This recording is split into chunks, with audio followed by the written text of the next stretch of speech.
嚟到香港有幾樣嘢咧必食嘅小食嘅，奶茶咧當然係其中一個啦。但係除咗本地嘅港式奶茶之外，仲有幾款嘅奶茶咧一樣會令到你覺得好正嘅。今日咧就帶大家試下我私底下咧覺得好中意嘅台式奶茶店同埋正宗嘅台灣小食啦。喺公司附近咧有一間咧飲品同埋小食店咧，我成日都去幫襯嘅喎，就係呢間得啦。係。搖15下，呢一個好有講究喎，要搖15下喎。死啦，我冇數到幾下添。最唔少得嘅，梗係一定係佢哋呢杯招牌嘅黑糖珍珠奶茶啦。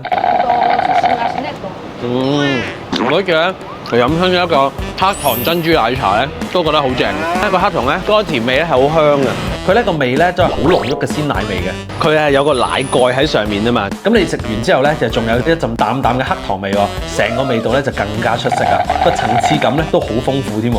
嗱，我成日都話我好少可咧食啲澱粉質同埋甜味啊。有時咧啲 quota 咧就係要留喺啲最 OK 嗰啲嘢度啊嘛。嗱，呢一杯咧就係楊枝甘露啊，睇到咧都好足料噶。裏邊咧有芒果啊、西米露啊、椰果啊、蘆薈啊，簡直就係一個豪華版嘅楊枝甘露啊！如果中意果味濃郁啲、料又多啲嘅朋友咧，一定要揀呢杯啦。呢杯咧就係芋頭小芋圓純鮮奶，佢裏邊咧仲有滿滿嘅芋泥啊！芋泥同埋芋圓咧都係台灣咧大甲芋頭嚟噶。小芋圓咧個口感咧就特別 Q 彈嘅，佢裏邊咧都用咗啲好濃郁嘅厚鮮奶嘅。如果中意芋頭嘅朋友咧，呢杯咧就一定唔可以走雞啦。嗱，呢杯咧就係米香烏龍啊！佢呢一杯啊仲攞過啲國際大獎添㗎。佢嘅茶葉咧就揀咗綠谷香凍頂嘅品種嘅，佢嘅味咧係特別清香嘅，而且咧亦都唔會苦澀嘅。中意飲茶嘅朋友咧就直接揀呢杯就得啦。哇！我見到咧佢炸緊呢啲地瓜球咧好得意啊！我見到好多隻唔同顏色嘅喎，係有啲咩味揀㗎？QQ 地瓜球啊！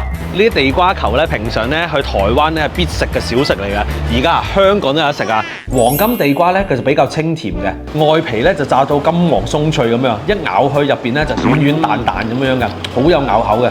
佢係用嘅地瓜咧就係台灣雲林嘅57號地瓜，佢少少甜，食到嗰陣番薯咧嗰陣味咧，簡直就係還原咗台灣嗰邊嘅味道啊！呢個咧就應該係紫薯嚟嘅喎，紫薯款咧就冇咁甜，反而咧就食到紫薯咧本身嗰種濃郁嘅香味啊！呢個咧就係佢嘅大甲芋頭球啊，佢外表咧就係鬆脆，芋香味咧都好濃郁嘅。芋頭球咧其實除咗有甜味之外咧，仲有鹹味嘅喎，就係呢一個蛋黃肉鬆芋頭球啊！知唔知咧？平常咧我哋食嗰啲咧章魚犬啊嘛，幾可愛喎！